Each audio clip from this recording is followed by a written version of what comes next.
ঘুম থেকে উঠি ফার্স্টেই আমি এখানে লাচ্ছা নিয়ে বসেছি। অনেকদিন পর লাচ্ছা ভিজালাম, দুধ দিয়ে খাওয়া হবে। অ্যাকচুয়ালি এই ব্লগটা ঈদের পরের দিনের, বাট আমি অনেকদিন পর শেয়ার করছি। তো এখন বাজছে সময় 7:30। এই 7টার সময় ঘুম থেকে উঠে পড়েছি। আজকে উঠে পড়ার, এত সকালে উঠে পড়ার কারণ হচ্ছে আজকে অনেকজনের দাওয়াত রয়েছে বাড়িতে, খাওয়াচ্ছি আমরা। তো সেই জন্য সকাল সকাল উঠে পড়া। তো এখানে এই যে বড় উনুনের চুলায় এখানে ভাত রান্না হচ্ছে। অ্যাকচুয়ালি আমার শ্বশুর শাশুড়ি যাবে হজে। তো ওই 1 থেকে 1.5 মাস পর হজের ডেট রয়েছে। তো সেই জন্য আমার শাশুড়ির কাছে অনেকেই পড়তে আসে, ছোট ছোট ছেলে মেয়ে। তো তাদেরকেই খাওয়াবে বলছিল। তো সেই জন্যই আজকে, যেহেতু ঈদের পরের দিনও রয়েছে, আমরাও বাড়িতে আছি, সেই জন্য আজকেই খাওয়াচ্ছি, সবাইকে দাওয়াত দেওয়া হয়েছে। আর এই যে এখানে ওই পাশের বাড়ির কাকিমাও এসছে, তো উনি আর কি রান্না করছে। আর তার জন্য উঠে এই আলু পেঁয়াজ সব কিছু কেটে রেডি করেছি এই সবাই মিলে। আর তারপর ওইদিকে ভাতটাও বসিয়ে দেওয়া হয়েছে। আর হাজব্যান্ড ভাইয়া ওরা এখন ঘুমোচ্ছে। আর আগের দিন থেকেই সব কিছু বাজার হাট করে নিয়ে এসেই রাখা ছিল আর কি। তো আজকে বাজার টাজার যেতে হয়নি, যে সকালে সকালে উঠে সব কিছু রান্নার অ্যারেঞ্জমেন্ট করে রান্না বসিয়ে দেওয়া হয়েছে এখানে। আর এখানে মানে নাস্তারও কিছু কিছু মানুষের নাস্তারও দাওয়াত আছে। তো সেই জন্য লুচি করা হচ্ছে এখানে।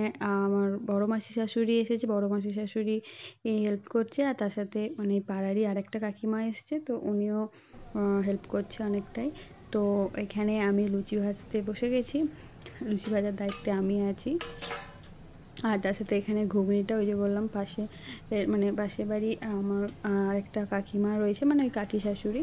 তো উনি ঘুগনিটা সকালে করে দিয়েছে, আর উনি রান্নাটাও উনিই করছে। আম, আলুর মাংস, আলুর তরকারি, আর তার সাথে ভাত তো উনিই করছে। আর এখানে লুচি ফ্রাই চলছে, তার সাথে দাওয়াত রয়েছে। মানে ওই বাড়িতে মানে ছোট কাকা শ্বশুর, কাকি শাশুড়ি সবারই দাওয়াত রয়েছে। তাছাড়া মামা শ্বশুরদেরও মানে দাওয়াত রয়েছে। এছাড়া আমার বড় মাসি শাশুড়ি রয়েছে, যেহেতু উনি একাই রয়েছে ফ্যামিলিতে, তো ওনাকেও সেই জন্য দাওয়াত দেওয়া হয়েছে। উনি একটু আগেই আসলো। আর এরপর মানে কালকে রাতে আমি ময়দাটা মেখে রেখেছিল, আর লুচিগুলো ভাজছিলাম। তারপর মানে সবারই খেতে খেতে লুচি মানে লুচির ময়দা শেষ হয়ে গেছিলো। তারপর আবার দোকান থেকে ময়দা আনায়, দেন আবার ময়দা মাখানো হয়, তারপর আবার এখানে লুচি করা হচ্ছে। মনে হয় 1 ঘন্টা ধরে লুচি সেঁকছি আমি শুধুমাত্র। তো ফার্স্টে আমি একটা করেই দিচ্ছিলাম, তারপর আম্মি এসে বললো যে 2টো করে দাও, তাহলে সময়টা কম লাগবে। এরপর আমি 2টো করে দিয়ে লুচিগুলো ভেজে দিই। আর তারপর ওইদিকে আমার হাজব্যান্ড উঠে পড়েছে। আমি তো উঠে সকালে লাচ্ছা খেয়েছিলাম। এখন ওই মানে এখন বাজবে কত, 11:30 12টা বাজছে, তো উনি উঠলো।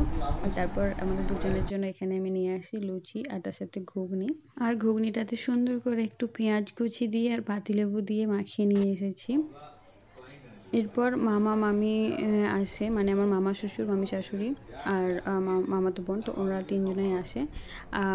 তারপর মামা আমাদের ঘরে বসে আমার হাজব্যান্ডের সাথে গল্প করছিল। আর বাইরে ওই যে ছোটকা, মানে আমি ছোটো কাকা শ্বশুর ওর সবাইকে খাবারটা সার্ভ করে দিচ্ছিলো। বাচ্চাগুলো চলে এসছে খেতে, কারণ আমি ওদেরকে 12:30টার দিকেই আসতে বলেছিল। তো একে একে সবাই আসছিল। আর ওই ছোটকাই সবাইকে, মানে সবাইকে খাওয়া দাওয়া করালো। তাই এরপর ভাইয়া ওঠে, তো আমাকে ডাকলো ভাইয়াকে খাবার দেওয়ার জন্য। ওকে লুচি আর ঘুগনি আর তার সাথে পানি আমি ঘরে দিয়ে আসি। এবার ও একটু লেটে ওঠে, মানে ও আমাদেরকেও ছাড়িয়ে গেছে, ও এখন 1টা 1:30টার দিকে ওঠে। তো যদিও আমরা সেম টাইমে ঘুমোই রাত্রে, বাট ও একটু লেটে উঠছে। তো তারপর ওকে খাবার দেওয়ার পর আমি ঘরে এসে বসি। আর এই যে ছোট্ট একটা মেয়ে এসছে, এটাও মানে আমার একটা চাচাতো কাকা শ্বশুরেরই মেয়ে। তো ওর সাথে বসে আমি একটু গল্প করছিলাম। বাইরে যেহেতু দেখলাম আম্মি রয়েছে, মামি শাশুড়ি রয়েছে, তো সেজন্য আমি ঘরে একটু বসে রেস্ট নিচ্ছি।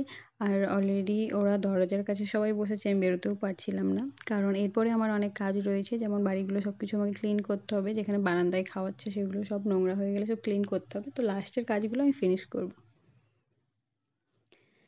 আর এরপর ওখানে খাওয়া দাওয়া কমপ্লিট করে আব্বুর সাথে, মানে আমার শ্বশুরের সাথে আমি চলে আসি আমার মামাদের বাড়ি, মানে আমার নানির সাথে দেখা করার জন্য। আর আমার মামার বাড়ি আর আমার শ্বশুর বাড়ি কিন্তু পাশাপাশি গ্রাম। তো নানির শরীরটা একটু খারাপ ছিল, তো সেই জন্য আমি নানির সাথে দেখা করতে আসি। আর এটা হচ্ছে আমার নানিদের রুম, নানির বাড়ি।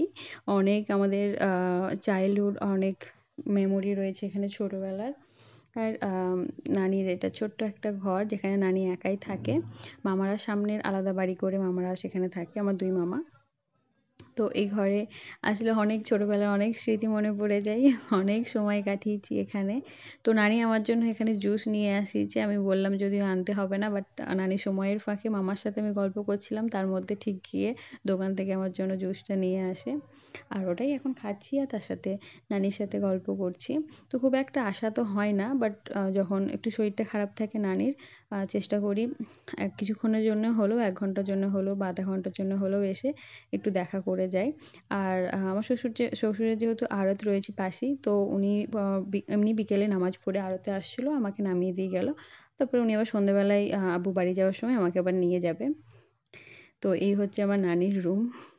আর তো আমার অসুবিধা হয় না। এর আগেও যখনই আমি আসি আব্বুর সাথে চলে আসি, নাহলে আমার হাসব্যান্ডকে বলি, ও এসে নামিয়ে দিয়ে যায়। তারপর আবার আমি যখন বাড়ি যাই কল করে দিই, আবার আমাকে এসে নিয়ে যায়।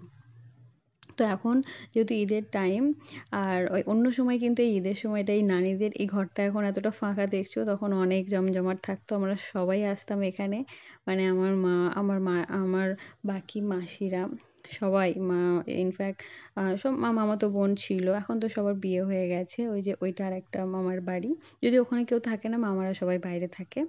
তো ঘরটা ফাঁকাই রয়েছে। আর মানে সবাই মাসির মেয়েরা সবাই আসতো, আমরা সবাই একসাথে অনেক এখানে অনেক হই হুল্লোড় করতাম, অনেক সময় কাটাতাম। এই যে উঠোনটা, এটা নানিদেরই উঠোন। তো এখানে অনেক টাইম স্পেন্ড করেছি আমরা একসাথে। আর এখানেই তখন ওপর নিচে করে সবাই একসাথে আমরা গল্প করতাম, শুতাম, সবাই মানে অনেক ফুল ফ্যামিলি। তো এখন নানির ঘরটা ঈদের সময় এই একদমই ফাঁকা, কারণ এখন সবারই একে একে বিয়ে হয়ে যাচ্ছে, তো কেউ আর আসার সময় পায় না। এরপর নানি আমাকে একটা শাড়ি বার করে দেখায়, নানিকে গিফট দিয়েছে কেউ। তো নানির ভাই মেবি বা বা ভাইয়ের ছেলে, তো নানি সেটা দেখাচ্ছিল যে শাড়িটা কেমন, ওটাই আমি দেখছিলাম। নানির বাড়িটা তোমাদেরকে বাইরে থেকে দেখাই চলো। এই হচ্ছে নানির বাড়ি। যদিও এই বাড়িটা কিন্তু আগে অনেক সুন্দর ছিল, এখন মেনটেনেন্সের অভাবে এরকম হয়ে গেছে। নানি যেহেতু বাড়িতে একাই থাকে, তো সেই জন্য। আর এরপর মামার একটা পোষা ছাগল, যে মামা আসার সাথে সাথে ছাগলটাও চলে আসে বাড়িতে। তো এটার মানে কালারটা, ছাগলের কালারটা খুব সুন্দর লাগছিল, গাটা আর এত সিল্কি, মানে একে খুব যত্ন করে রাখা হয়। শ্যাম্পু দিয়ে স্নান করানো হয় মাঝে মধ্যেই।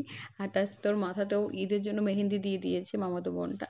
তো ওর মানে লোমগুলো এত সিল্কি লাগছিল, তো আমি ওর গায়ে একটু হাত বুলেছিলাম সেই জন্য।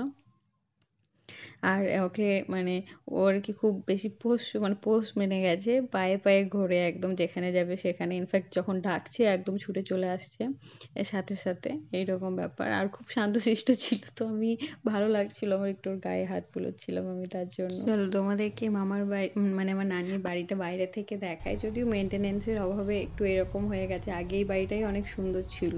এটাই একটা টাইম জমিদার বাড়ি ছিল পুরো বাড়িটা। আর একটা মজার ব্যাপার বলি, আমার মানে আমার এটা নানির বাড়ি, কিন্তু এর পাশেই রয়েছে আমার নানি শাশুড়ির বাড়ি।